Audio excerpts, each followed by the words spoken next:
Hey, Tribe Builders! I am super fucking excited today. The guest that I have been having shenanigans with this human being for probably like 6 years, maybe even longer at this point. I don't know. Sometimes you lose count, but it's like one of these beautiful things where you actually make friends as an adult. I know a lot of people have problems with that. I personally don't, but this is a person I actually friends with. I really like her. She does not live in the same state. I don't really ever get to see her, but we have a really close relationship anyways.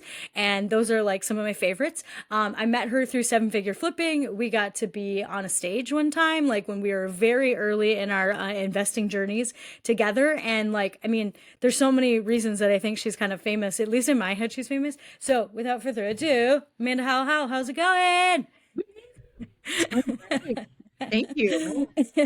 Quite the intro there. I'm uh, glad I'm famous in your mind. So, like, I'm in my own mind. So, I like that. well, I don't know if you know this, but well, anybody that's listening definitely doesn't know this. Her hands were on a famous poster one time.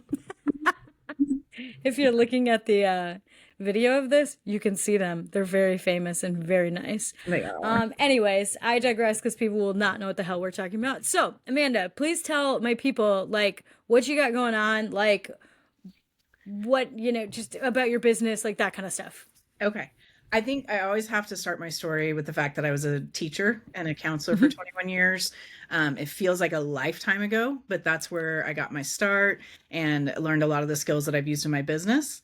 And I apologize, like I've talked about my story a lot on podcasts, so if this is redundant, but I do think it's kind of important that I really got started in real estate around 2009, 2010, but I was a full-time educator. And it wasn't until my life imploded with the divorce in 2014 that I really made the switch, and knew that real estate was going to be my vehicle to the life that I wanted. And so I love that it's kind of like a green light, like I thought it was an obstacle, but it ended up being the launch pad for my entire life. So after messy divorce, and I retired in like 2017 and devoted myself to real estate full time. Around that time, met you and joined the seven figure clan and tribe, which has just changed my life completely. And went all in and started a company. And so since then, I've done 436 transactions as far as like wholesaling and flipping. It's so awesome. I know I just sold the company, so we kind of like did this audit of what I had done, and it was awesome to kind of see the fruits of the labor. So I just sold that company recently, and I am managing my 57 rentals, and I have four midterm rentals, and I'm like semi-retired. It's pretty much compared to what I used to do, and I know how your schedule used to be. Like I feel like I'm fully retired. Yeah. I still, because I only work like 20 hours a week or something, 30 hours a week. Yep. And so I could do that in my sleep.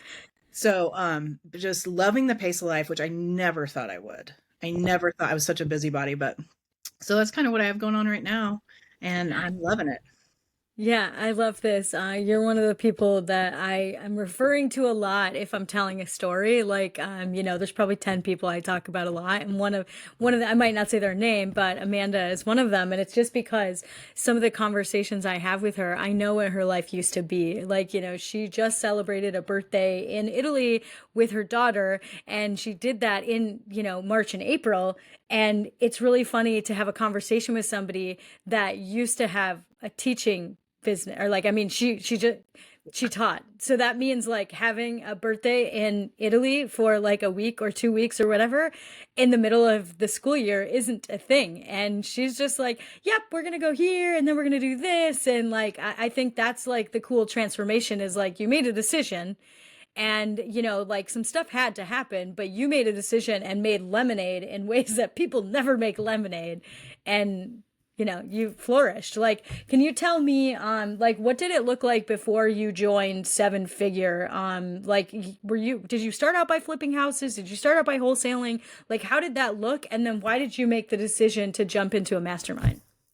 That's a lot of questions there. Awesome. So I kind of started, and when I was still a teacher, I was like doing, I was married, and so I had money, to kind of support my real estate habit. And so we bought like 25 rentals, we rehabbed them, stabilized them, whatever. It wasn't really until I retired in 2017 and I was a total lone wolf. I was like, oh, I'll go flip some houses. So I like did 5 or something, and I was had gone through divorce, so I was rebuilding my rental portfolio. So I was like doing one at a time and daisy chaining them.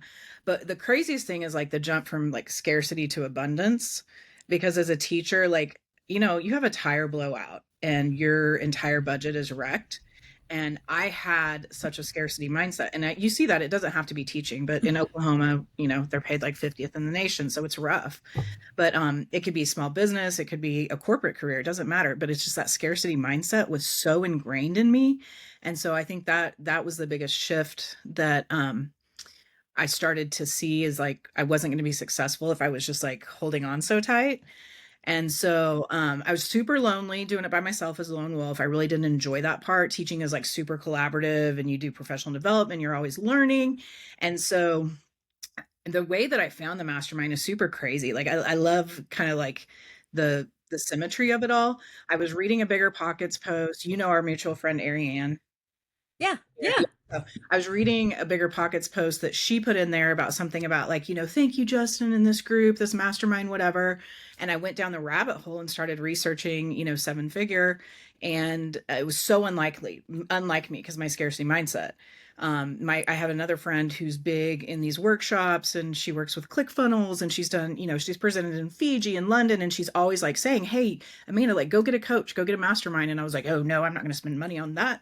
And so it was wild that I went out to Flip Hacking Live in San Diego. I just like booked everything on a credit card, through caution of the wind, and I was sold. I mean, I just saw this mentality, this tribe, which I love the name of your podcast, by the way, Tribe Builders. You are such a tribe builder. But I saw this tribe. It was so unique in real estate, because like what you typically see in real estate in these masterminds are like, hey, this is this great stuff, buy it, buy it, buy it. Okay. What I think is different with 7-figure flipping, and they don't pay me, I'm not like a paid endorsed person, but I'm going to say it every time I get a chance, is like they say, hey, how can we help you? How can we serve? And how can we leverage our membership to get you benefits? Okay. And that Yeah, was yeah. such a different mindset. It was such a different shift. And then the positivity of it was just, it really blew my world wide open. It changed the way I think about everything. It's changed my personal relationships. It's changed my professional relationships, my outlook. And not only did I go to Italy, but then I came home for a week and a half, and then I went to Mexico, and then I came home for a week and I went to New York. And like as a teacher, I mean, like the difference in my lifestyle is so insane. But the difference in my thinking is just, that's what really, I mean, and I coach, I coach real estate and I coach business, and like really the content is about 5 to 1% of it, and Yeah. 95% of it's mindset. Like that's Yeah. it. That's the secret sauce. So you guys are welcome. We can wrap up now. Okay, we're gonna just do the shortest Tribe Builders Yeah. episode ever. We just like, that's it. If you just figure out your mindset and quit fucking about, you'll be good to go after this. For sure. For sure. Awesome. So you bought into the mindset, or I mean, sorry, you bought into 7-figure flipping, and that was the catalyst for you to decide to do a heck of a lot more. Yes. So I came back and like I started a company, and I had no business experience, which has been like a mixed blessing, because for like in education, like you just never give up on a kid. You know what I mean? Like there's just no, you just can't. You never give up on a kid, so you do whatever it takes. And so like that's why I think teachers are amazing to transition into real estate, because like they just won't stop. And so I came back, and I didn't know what I couldn't do, didn't know what I didn't know. And so I just like blazed through it. And I, got a building with a warehouse and an office, hired a staff of 10, and started the wholesaling and flipping part. I still had a couple rentals here and there, but really focused on building a team and building a business. And I did it. And it was amazing. I think that first year we did 50 deals. We consistently, I know, first year, like I Yeah. literally went from 7 to 50 deals. And I love to say this too. And this is like, I don't care if it's 7-figure, it's just any mastermind, but like I did more deals in the first year than I had done in the previous 10 years. And so like anytime you get a Yeah. mastermind or a coach, like you're just buying the shortcut. We've talked about this before. Like you're just literally paying for the shortcut. And thank goodness, I wish I would have done it sooner. But yeah. So started the company, started focusing on wholesaling and flipping. You and I have talked about this too. Like during COVID, I literally would wake up every morning and be like, what am I made of? Because it ended up being an amazing real estate year, but like February, March, April, like we had a Scary. shutdown. Yeah, I'm from Tulsa, Oklahoma. We had a shutdown, for 8 weeks, and I had a staff of like 12 at the time, I think. Um, and every morning it was like, what am I made of? How am I going to do this? Like, and I think that's that teacher attitude of like, so we were wholesaling at the time. And so I call my buyers and they're like, hey, nobody's lending, so we can't buy your deals. And I'm like, oh, we're going to fix that real quick. So like I get on the phone and I get a list, and I have a directory now of 15, banks, private lenders, hard money that are send it out to my buyers. And, just like every time there's an obstacle, just pivoting and figuring out what the contingency is. And that's been the secret. That's the other secret sauce is mindset. And then just being able to like pivot to the contingency plan. And again, I think that comes from in education, like you're on a field trip and a kid breaks their ankle. Like, dude, stuff just comes up and you have to figure it out and you don't have a choice. And so that's what it's trained my brain, I think, now to look for solutions where other people would give up like right out of the gate. Yeah, I think that's something that stands out to me, to knowing you, is that you don't really take no for like an answer. You're just like, no, what does that look like? Maybe you'll freak out for 5 minutes or something, but Mhm. then once you like, have that little, I don't know, what I would call myself, I would have my own mini tantrum.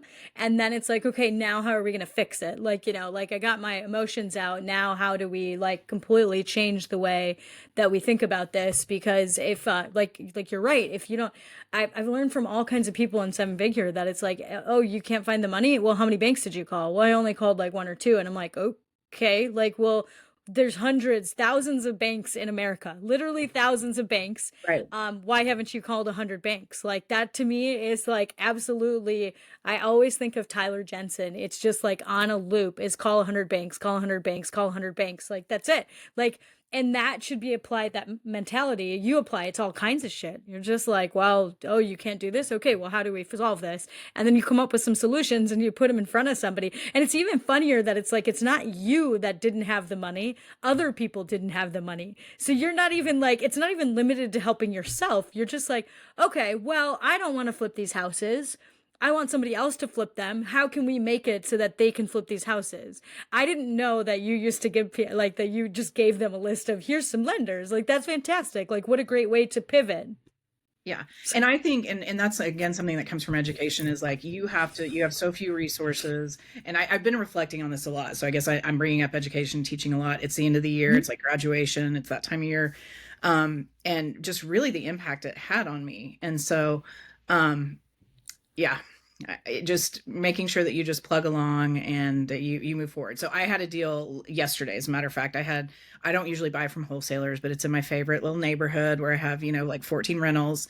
And so they had a closing date of July, and the wholesalers kind of going back and forth if they're going to sell it to me or not. And so yesterday, and it was so funny how it was worded. And this is a friend of mine, she's going to join seven figure. So hopefully she sees this and she'll laugh. But she texted me and said, like, after a lot of reflection, I've decided I'm going to wholesale it to you. And like, as she's doing me a favor. But then the next line is this. And by the way, the sellers have asked for a June 16th closing date. Yep, Which means, that was a real estate. so much for, you know what I mean? Like, you're not doing me a favor. You're jammed up and you can't close it. And you know that I can get the money. And so like, this was, and I love her and I'm super excited about this house, but it probably took me about 45 minutes to get the money. And you know how many people I asked? Like one, maybe two. No, seven. Seven. Oh, good. Yeah, but you kept going down the list. Going down the list, and I knew, and she was like, I said, hey, I'll have proof of funds for you tomorrow. It'll either be A, B, or C. These are the 3 that are on the hook right now that I'm talking to that have good term sheets. But yeah, no, I had to ask 7, and that is rare. But I also quit buying. I haven't bought since January, so I kind of let my private lenders dwindle a little bit. But here's the deal: I would have gone to 100. Uh-huh. And yeah, you just keep making phone calls. Yeah. And Oklahoma is an abstract state, so it does take like about 30 days to close. So I just kind of have to throw that caveat in there because some people are like, well, what, but no, you need a full 30 days to close. But yeah. Found the money in a couple hours. No big deal.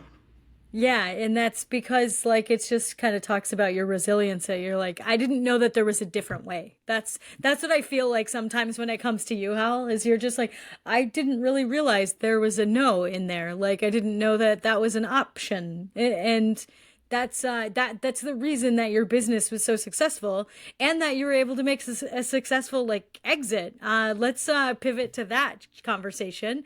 So you are one of the very few people that I know that were like, "Yep, real estate, real estate, real estate." Oh, I kind of don't know. Like it doesn't mean you're not in real estate anymore, but you didn't. You wanted to like stop doing something and try some other stuff. So how did that look? Why did you make that decision to sell your wholesaling company?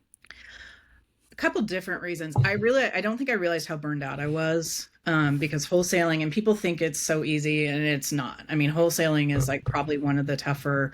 You just have to have your sales pipeline full all the time. It's just you're feeding that marketing machine all the time.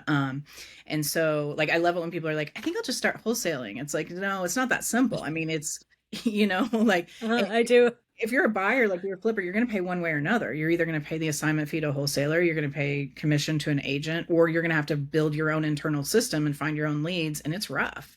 Mm-hmm. So burned out and the stress of it. And then it's funny, I had an opportunity, somebody that I'd been working with a little bit, started taking on more and more of the responsibilities. And actually, I don't even know, I'm sure you probably know this, but maybe not in the timeline. I had a little bit of a health scare as well. It turned Mm-hmm. out to be nothing. But my business partner kind of took on a lot of the responsibility during that time. I was able to just be like, here you go. And I think that I mean, it was only a few weeks where I was having a lot of appointments and tests. And again, it turned out to be nothing. But once you turn 50, you got to look under the hood a little bit. So I think like that experience of a little bit of distance was just, whew, man, once I tasted that, I was like, that's the life I want. Uh-huh. Um, I want a slower pace. I want to be more relaxed. And he wanted to buy the company. And so we were able to structure like a pretty good like benchmark. You know, after this quarter, we want to have this much done and transitioned over. And then finally, I turned it over in January of this year, on an installment sale. And here's the funny thing, because this, like you can't sell real estate companies. Like, I mean, Uh-huh. it's something like, I mean, Google this, but like less than 3% of real estate investment companies actually get sold.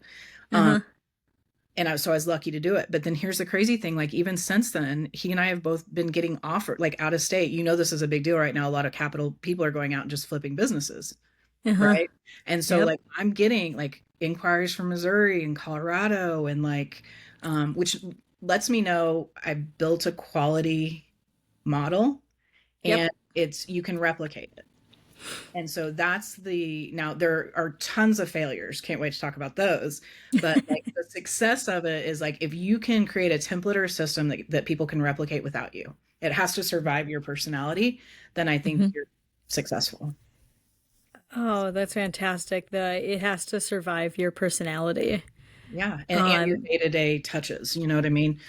Um, and again, I'm going to go back to when I was a counselor, like we set up stuff that, like the seniors, every single senior had to go through like a practice mock job interview. We'd invite people from the community. It was super awesome. I started it in like 2011 or 12 or something. It's still going mhm. on. They Oh still have yeah. a list of like questions in the folder. It's the same as whenever we did it years ago. Um, because we created a system that could survive the Amanda House show. Yeah, no, Yeah. absolutely. Well, that's you could apply that. That's a really, really good way in a nutshell to say like I've got a buddy that says don't build your baby because most people say their business is their baby. You need to build a monster because you want to sell the monster. You want to build, a Frankenstein and be like, here, you can buy this.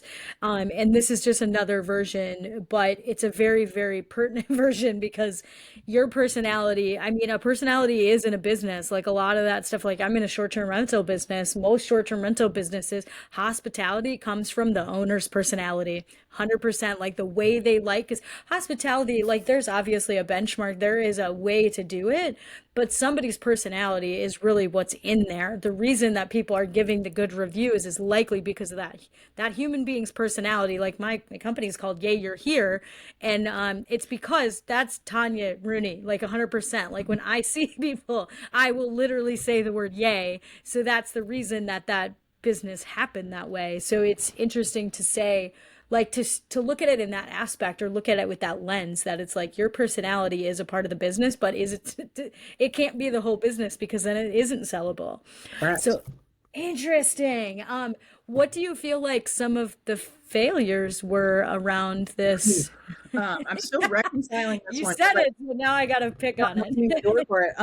So like the biggest failure that I'm reckoning with this right now, because it's like I've sold my business, so I'm like I don't have to deal with it, you know. But then I'm also like, what I learned a long time ago. Bill Allen said this to me, and I hate him for it. Like it's haunted me. It's like he talks about like, you know, I'm gonna mess it up, you know, retelling it, but it's basically like if your life is a pie chart or whatever, you can't be like, oh, this 80%, I'm completely consistent and rocking it and amazing. But this little 20%, we're just going to pretend doesn't exist and compartmentalize and not have the same values and the inherent, you know, consistency and stuff. And like, so for me, that was my weight. That is my weight and my health. So like, I have this discipline and this outlook in all this area, but then I kind of like carve out this little piece where like, oh, it's okay that I'm overweight or I'm not being healthy or whatever. And no, it's not. Like you're being it creates like a conflict, an internal conflict of, you know, I can't be, I need to be the same and show up the same everywhere in my life, I guess. Yeah. Yeah, it's almost like a little, what came to mind was a little bit of inauthenticity, which is Yes. interesting because I like care a lot about authenticity. But if you're, truthful in, 7 out of 10 spots of your life, but these 3 spots you're not truthful, that makes you still not truthful. Like Correct. I mean, truly, when Becomes you the think other one. about it, is, yeah, so it's a really good way to look at it. And So it's also terrible because you're like, now I understand why you said kind of hate Bill a yeah. little bit for saying that, because it makes you think about and reflect back.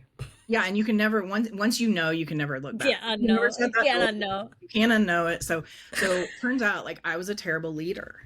And I was used to working with students who would do what I said, and inherently they didn't question it, they trusted me. But I will say I had incredibly high expectations for my kids, and we were part of a really unique program, so we did a lot of like corporate sponsorship, and we worked with the mayor's office. And so like I literally could, my seniors in high school could plan a election for the mayor without a hitch.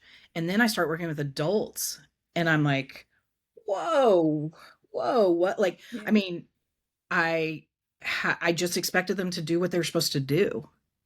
And I know that's crazy. I know that sounds like it's stupid and naive and like, and then the other kind of failure of that is, again, you know, I talked about you don't give up on kids, so you just continue to like train them and pour into them, which is really bad if it's a bad hire. You know what I mean? It's like, Yeah. well, I'm Uh-huh. what, man, I'm going to train you more. I'm going to incentivize this. I will find that freaking contingency to try to motivate somebody. And sometimes you just need to fire them. And so, that I really was a poor leader. I was also out of tune with what was going on. I didn't have really good boundaries at first, and people know this about me now. Like, um, you know, we were using Slack and texting at like 9 p.m. Well, you can't do that. You've got to have like, you know, 8 to 5 or 9 to 5. People just cannot be on all the time. And we were Yeah. also passionate about real estate and loved it, so we were just like, oh yeah, killer, da da da da da.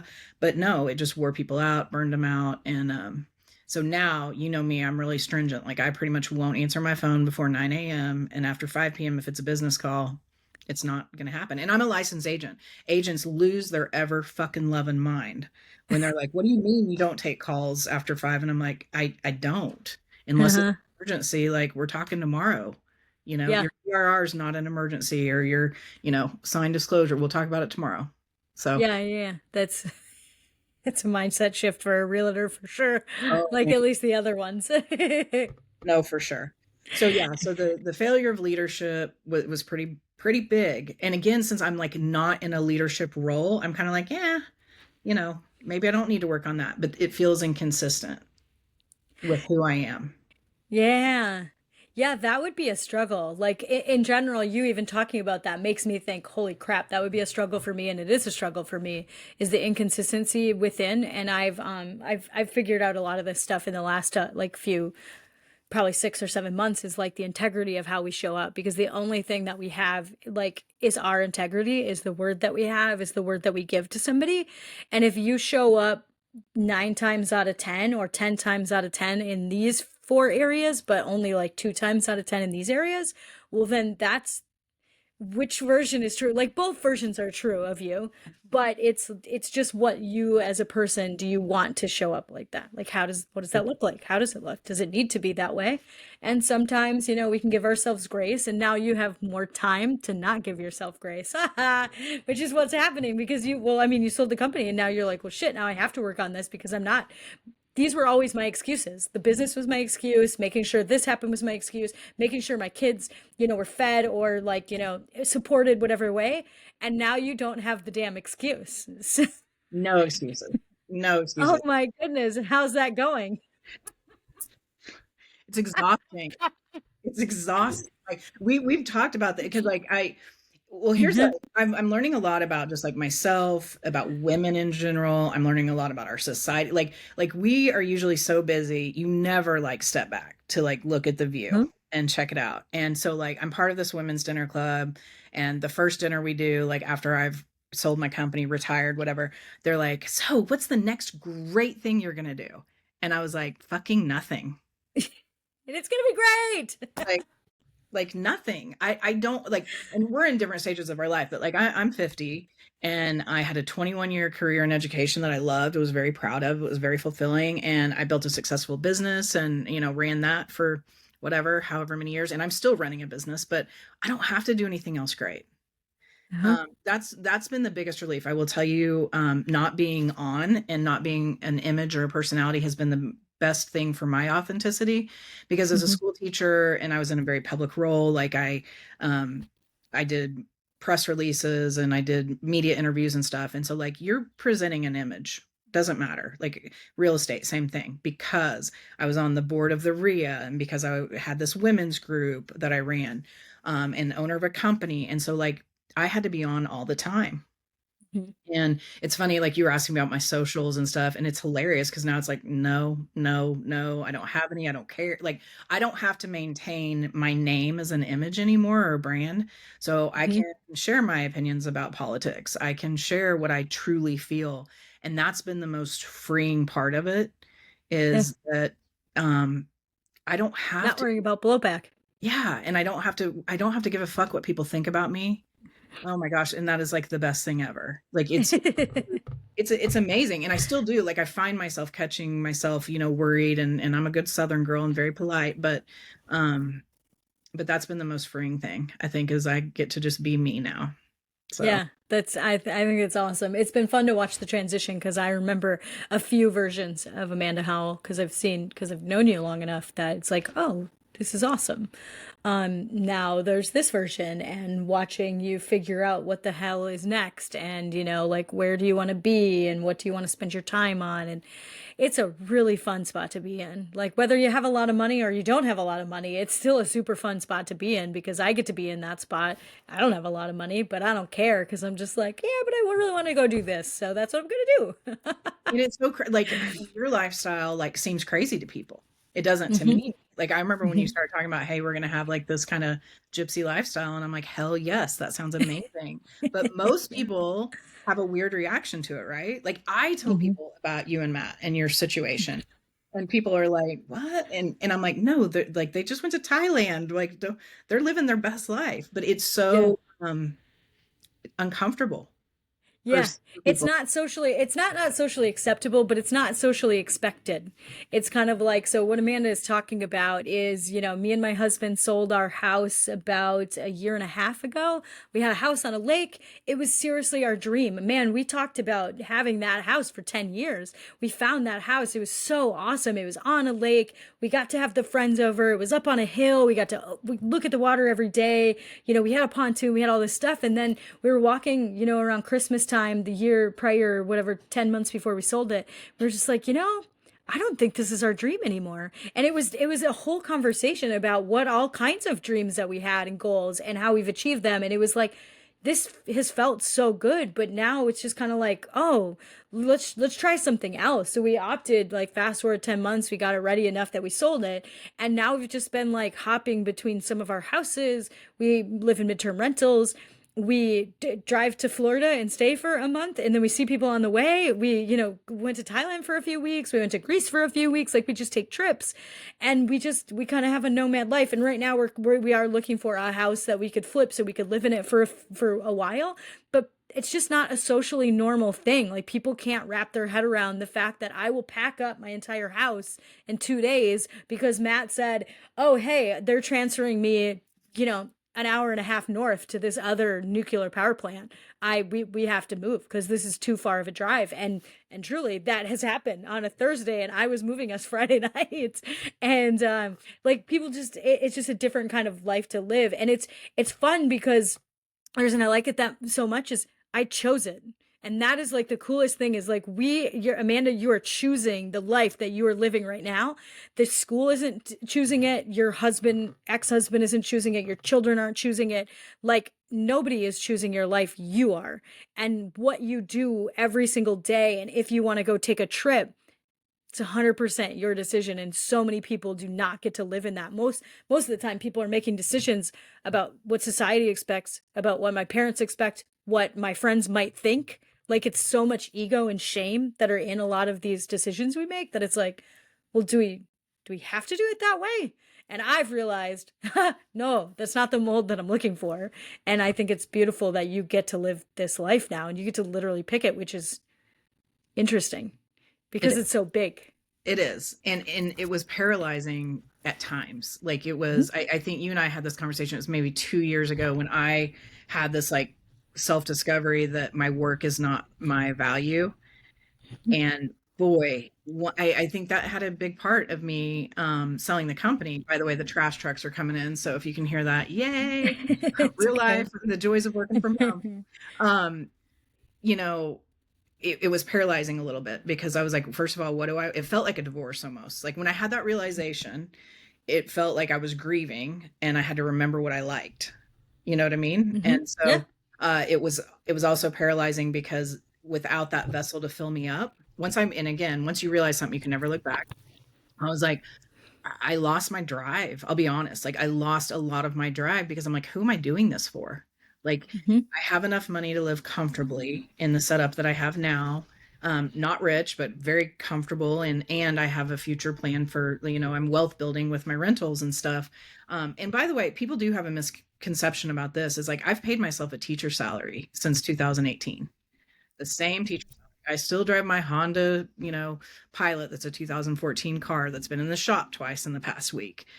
There were sacrifices made to get to go blow off and spend 2 weeks in Italy and a week in Mexico, and you know what I mean. Um, Hmm. Definitely sacrifices made, and so it took that to get here.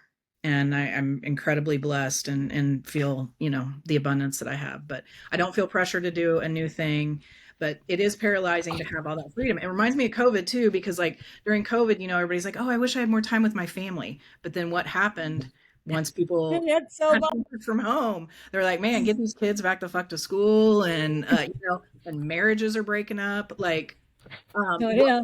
we want and what we say we want, there is such a disconnect in our society, in our communities, like such a Yeah. disconnect.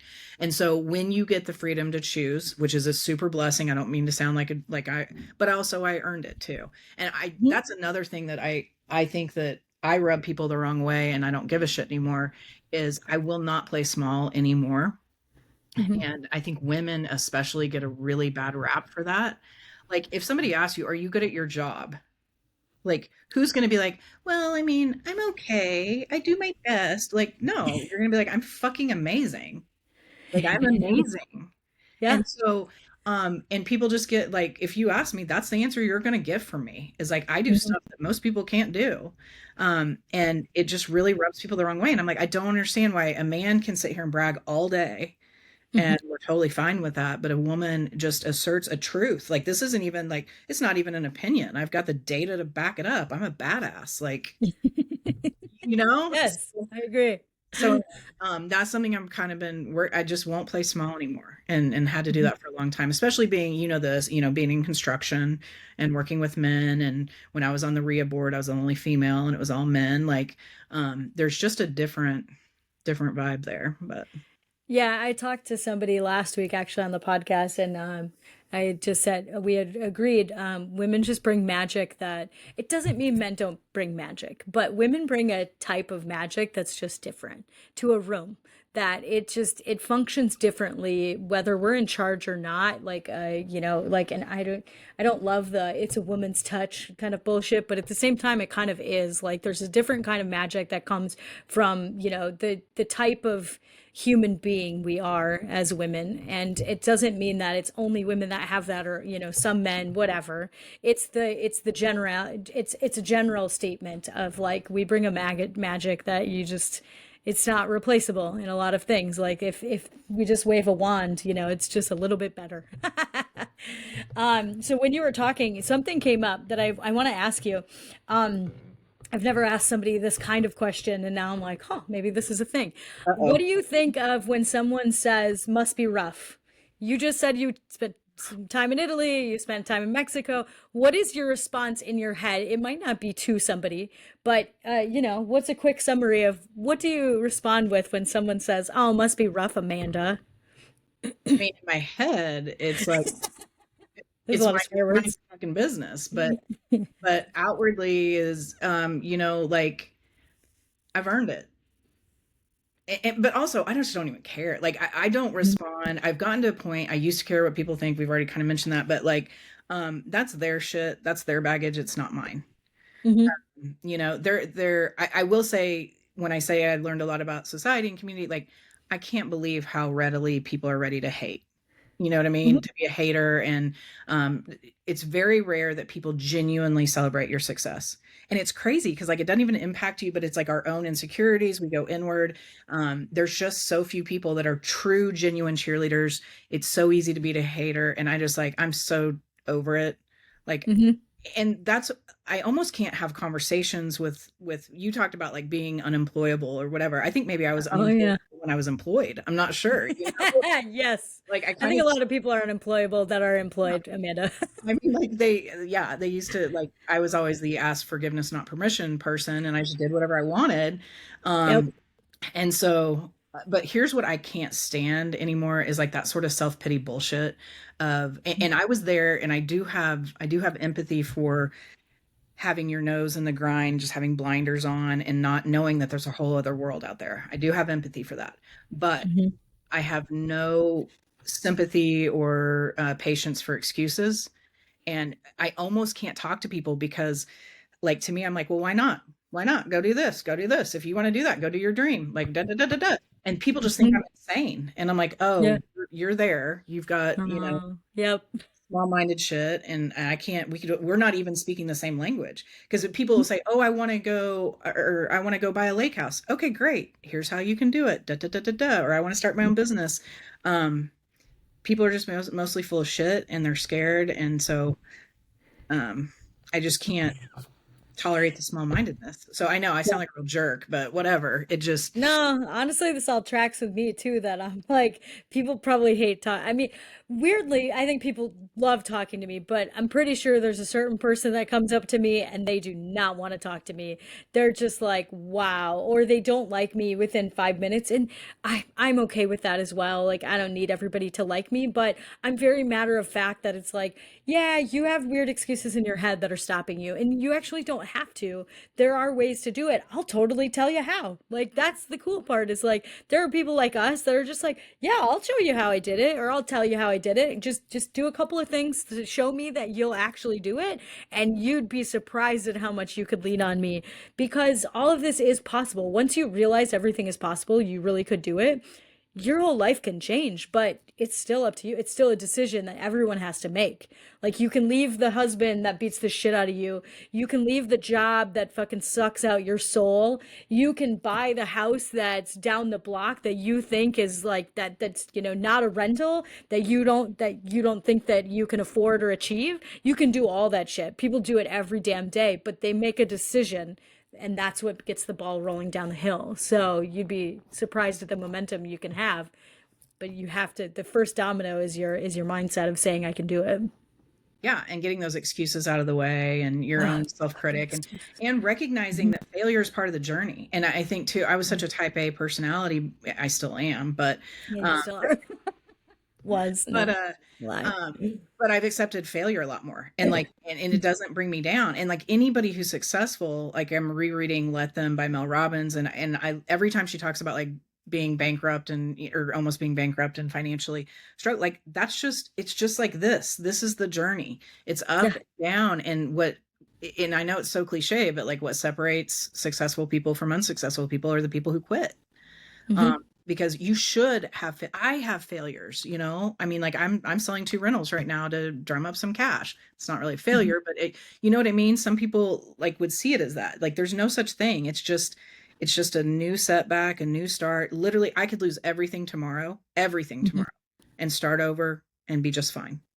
Yeah, you could figure it out. I'd Well, figure and that's the beauty of this journey is like you have all this stuff, but like the experience never goes away. Like that's the whole point. Like nothing is a failure because now you have an experience of what to avoid, what to check at a house. Like I know to check floor joists. You want to know how? Like $12,000 of a lesson. I know now to check floor joists in a basement because of a $12,000 mistake. And yeah, it cost me that much money, but I mean, it's the same as a damn semester of college. Like it's just you choose like what the hard looks like, and then you always have that experience going forward. Like it never goes away.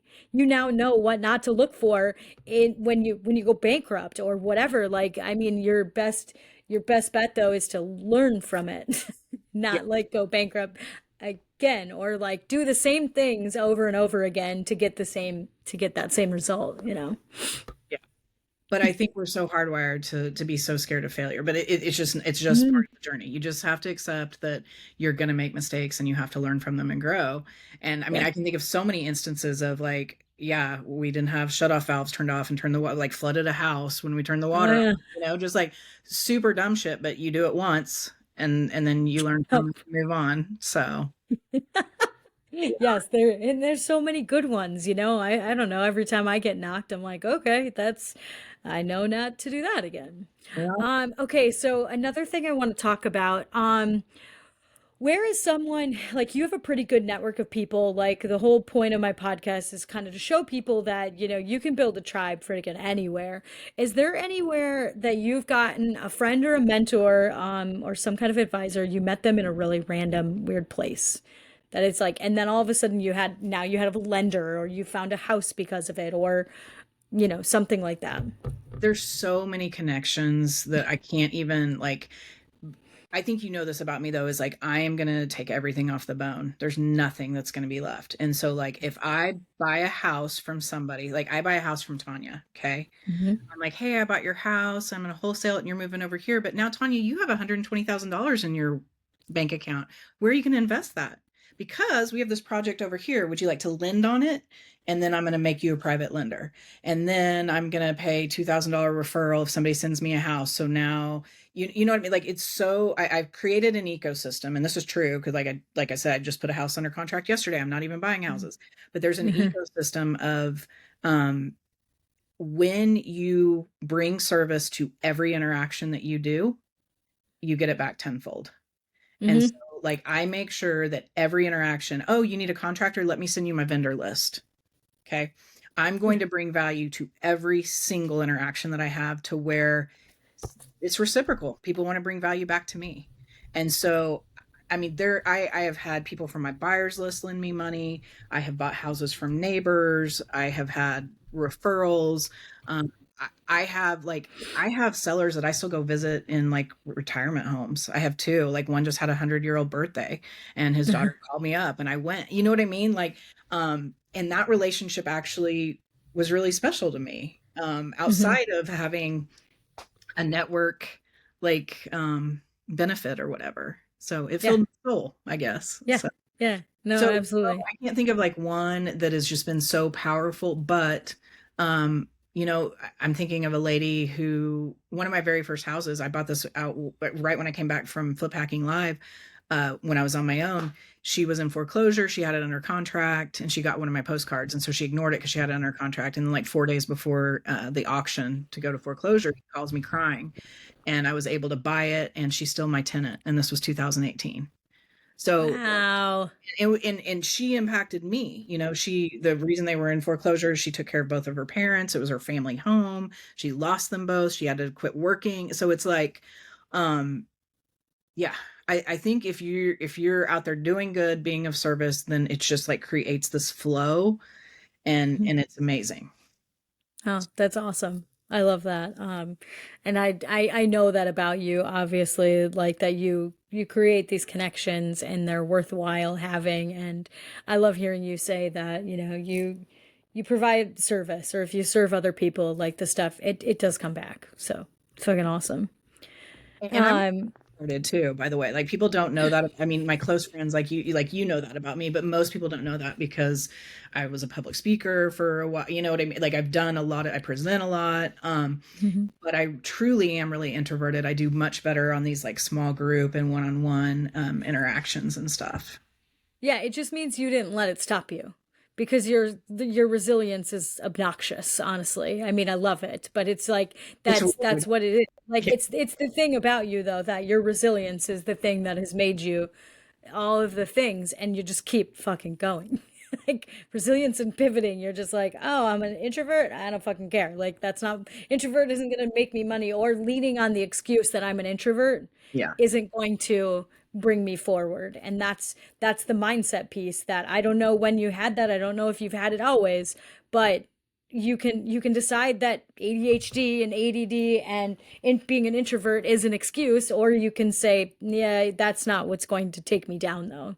Or like people without legs literally freaking getting in a marathon, they don't. Yeah, there's no excuse there. Yeah, and I think too, like just asking for help. This is another like if I'm talking about like the major things, like I was terrible at asking for help just as somebody with trauma and independence and blah blah blah, all this BS. Can you tell I've recently had some successful therapy? I'm like I'm Yes. gonna have therapy now. Gosh, it's freaking amazing. But I have found, and if people knew this more, like I think this is probably your experience, most real estate investors that I know, and I'm talking about the cajillionaires with a 30 million, 100 million, dollar asset portfolio, whatever. I don't give a shit. When you start talking to them, so many of them were homeless. So many of them lost family members at a young age. There is a traumatic story there somewhere if you start talking to them. And something about that scrappiness, they don't they don't know quit. You know what I mean? And Hmm. so and that's the other real estate is such a big umbrella that like if you can't be successful, dude, I mean, there's a niche. Something's wrong. You know what I mean? There's a niche somewhere. It could be land, it could be, short-term rentals, hospitality, it could be whatever, but it's such a big broad umbrella. It could be photography, it could be design. I mean, there is like real estate is the best. There's just so many Hmm. different things that you can do. I wish that more people knew. I want it to be a vehicle for women. And because I was a divorced single mom and it saved my life and it Hmm. provided a life for my children that's fantastic. And I was thinking about this morning. Like my mother was in an orphanage at age 11. My daughter is going to be a junior at NYU going to London, and then she moves into her apartment in New York. My son, you will love this, and Matt will be proud, is a member of the union, and he's an electrician, apprentice, and Awesome. he wants to be in union leadership. And he said the best thing that anybody could say. He said, "Mom, my work values align with my core values." And doing Aw. great. Oh God, you must have cried so Oh, much after that conversation, Amanda. I was like, I'm amazing. What a great these Of kids. course. No, but Mm. like Wow. for real. Hmm. It's in it like leapfrogged, a generation. Look at my kids. So Yeah. for those people that say they can't or they have all these excuses, bullshit. Like Hmm. just go do it. And that's why I just don't have much tolerance for excuses because you can come from anywhere and and it doesn't have to be real estate. Whatever your widget is, Hmm. just go do it. Just go do it. Yeah, no shit. I love that. I'm just like literally writing a note of like this example of how people let excuses stop them. Mhm. I heard from somebody recently because I went to a house and I felt real gross afterwards. Like it was really hard to see that a little kid lives in that. There's a hole in the wall. I could see outside and I was inside. Like, and a little kid was living in that, and it gave me a tough time. And but I had a conversation with the person that I had walked through with, and they're like, actually, they just got sober. They're, moving to a place that doesn't have holes in the wall. And she's like, and then she told me a story about her own parent being a cocaine addict, and like how, but he didn't quit. Like she found his work ethic. He made millions of dollars, even though he was a recovering addict or whatever. And now like her life is that. So like the kind of things that you can change in a generation, from one person to the next, is like, how can we just make it better for the next generation? Like, and that's like your own family, like how can you make it that your kids don't have a drunk father? Like that's it. Like that could be the only thing that you have to change, is like, how do I make it that, I don't get the shit beat out of me because my drunk dad always beat the shit out of me. That didn't happen to me, by the way. But it's just like, how do you just remove one thing every single generation? Yeah, and that's the bar for our family, is just like, if this next generation is better than the last, like, and as a parent, that's the Mhm. best that you can hope for. Um, yeah. So, Yeah, but I sorry. will say this. I will say this. There's tools though, and this is where asking for help is so important, because when you don't come from money, you don't understand how money works. You don't understand how business works. You don't understand, like, I'm fluent in that world now. You know what I mean? Like, I can Mhm. speak to people about money. So can you. But I didn't know how money worked for the longest time. And I was Mhm. so small minded. And there's a whole world out there. But you know what? Educate yourself. Like, you Yeah. can figure it out. It is a game, but there are rules to the game. And you can't, like, I think this is my most hot shit moment I've ever done, is I was trying to make I mean, like, I'm so proud of it. I want to tell the world. There was this portfolio that was coming up of these rentals in this great area in Tulsa that I wanted. And within about 30 minutes, I had 6.5 million to make an offer. 30 Awesome. minutes. They didn't accept my offer and I didn't get it, but dang it. I was just like, I can't believe that there's a world that exists that I can get that. I mean, I grew up Mhm. poor, like, that's not my world, Yeah. but it's out there. Yeah. But it can become your world. And That's it can that's be, the whole point, is yeah. yeah, you can have conversations. I had a conversation like that this week, that I was talking to a mortgage lender about some stuff. I was able to ask questions, and afterwards I impressed myself because I'm like, holy crap. So many people don't know about, like, I was asking about escrow and taxes, and if it costs more to have a loan with escrow and taxes because they're servicing that. So escrow and taxes, it just means that they're getting, like, so the lender is getting extra money from the buyer, and because of that, they're paying your taxes and your insurance for you. So I was like, well, someone has to service that. Essentially, they have to pay your taxes twice a year. Who does that? Who gets paid for it? Because we pay for everything. It's in there. It's just, how does it happen? And she actually told me, she's like, well, actually, we essentially charge them 0.25 interest, or a point more for a loan, if you don't use taxes and escrows through them, because then they have to ensure that you are paying your taxes. Like, so they have extra steps to make sure the taxes and insurance are getting paid, because they really just want always taxes and insurance to be paid. And I thought about that, and I'm like, there's no world that I lived in 10 years ago that I would have been able to ask a question like that. Well, But I it's just learned it's that because today. Thank you. I know, no, man, this is so, it blew my mind. Like, I have like 20 properties I don't escrow. And like, I started doing that recently with like the last 15 I've bought. But even Yeah. my personal mortgage, just like, I just went through this with them because I forgot to pay my taxes. And they're like, hey, escrow on See, my personal home, right? yeah, yeah. I have. One of these other guys taken care of, but the place I sleep at night.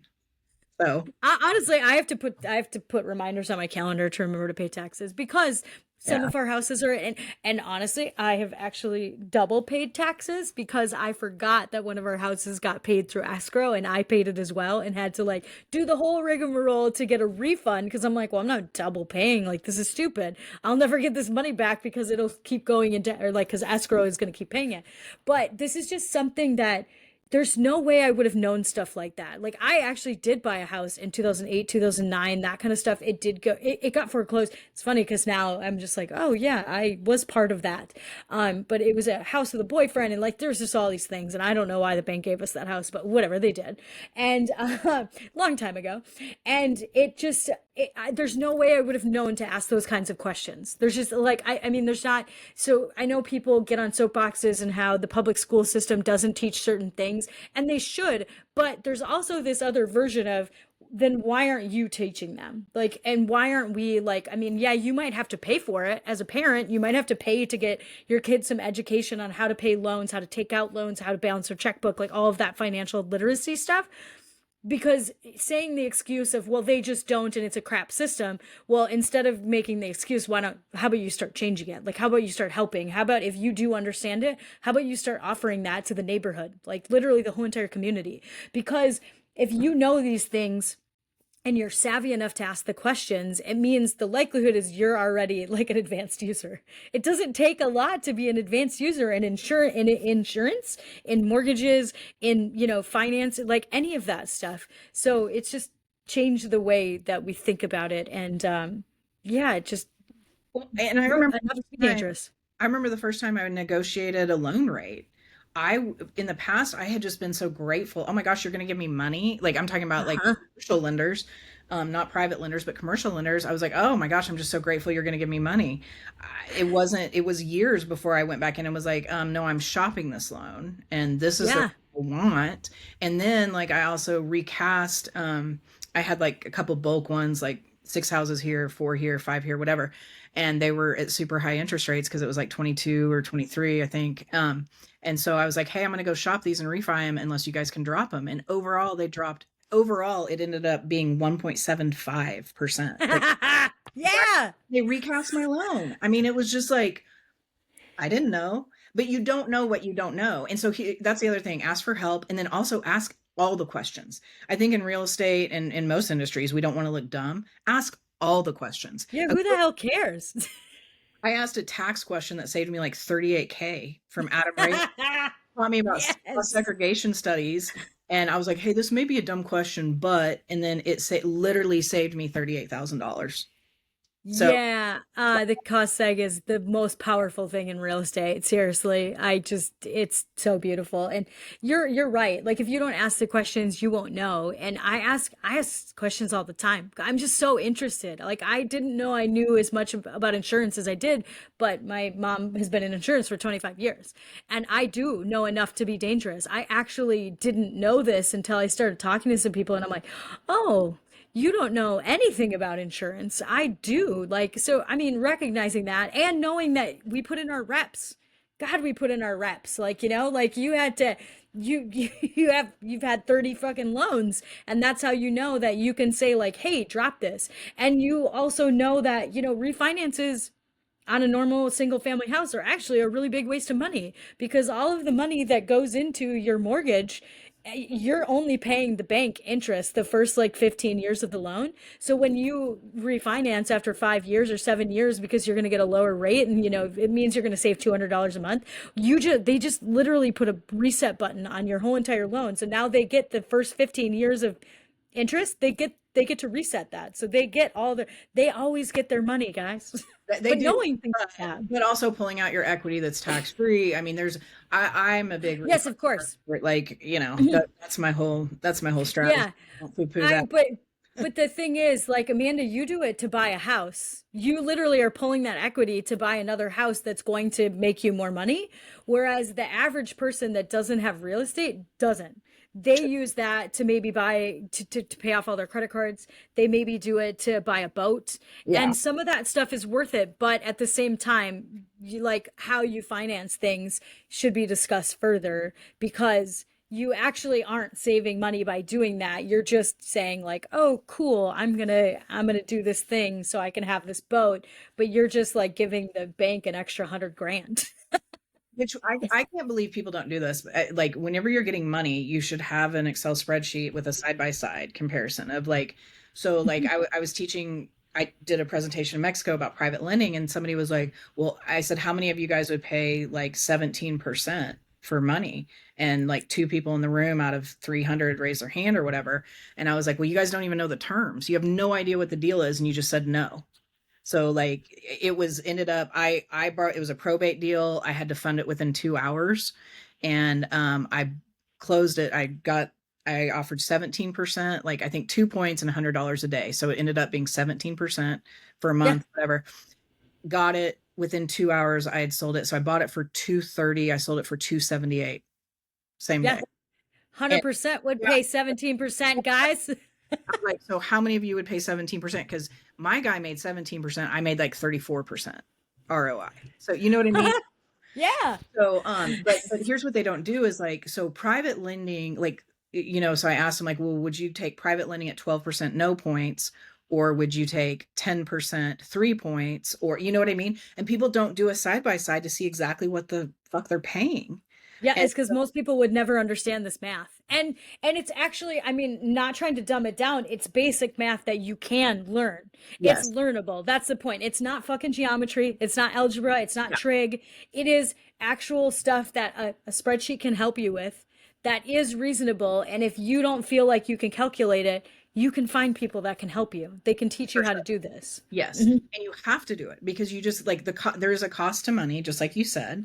And so Mhm. something on its face, like you have a gut reaction, like, oh my gosh, 12% sounds insane. Well, 12% with no points, no closing cost, and no, Oh, and it like it sounds for a below, salivating. like it's just like, oh my God, it's beautiful.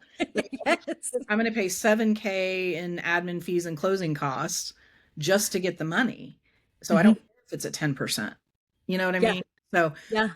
yeah, and so just getting people to think in that way. And then the biggest, this is my last thing that I kind of want to point out, and you see that you've seen this with coaching. What I love about coaching is you hear the same excuses over and over and over again. And so it Mhm. helps you recognize like where people clash into their self-limiting beliefs. One thing that in real estate and in most industries, people are just like go, go, go, like the Energizer Bunny. They don't ever stop and say, like, what are my goals? What are my life goals? What are my financial goals? And so, and this is a habit that we have from coaching, is you do the money ball strategy where you get the end result and then you backwards engineer, well, how do I get there? So like if I want 15 grand a month, how many deals is that? Well, how much do I make per deal? Well, how many postcards do I have? And like literally there's a scientific formula for it. But what you see 95% of the time is people just like doing the next deal. Just like whether it makes sense, whether it's making them money, it's just like the survival mode. And if more people in every industry would just stop and say, like, okay, what do I want my life to look like? Mhm. Now, how do I get there? And like as a teacher, that's called a lesson plan. As a regular human, it's called a goal. But like there are actionable steps to get there. And we just keep going and going with forward momentum, and we don't stop to say, like, where do we want to be? And so I will say I got very intentional about that once I realized that my worth is not my company or my net worth or whatever. I got real intentional about creating the life that I wanted. And within a year, I'm living it. Yeah.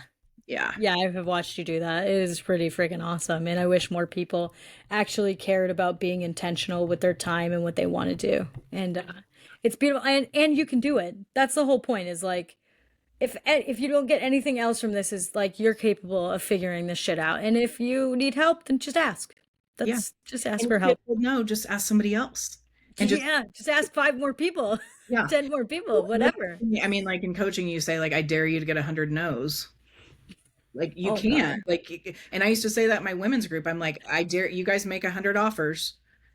Get to who's the first one that's going to get to 100 offers and not get a deal. And I think like Mhm. maybe 12. I think that was the highest number of asks before one of the women got a deal was 12.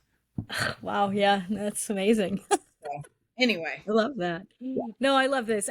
Thank you so much, Amanda. This has been like the best. I actually learned some things today that I did not know about you, which always feels amazing because I'm like, I know this person.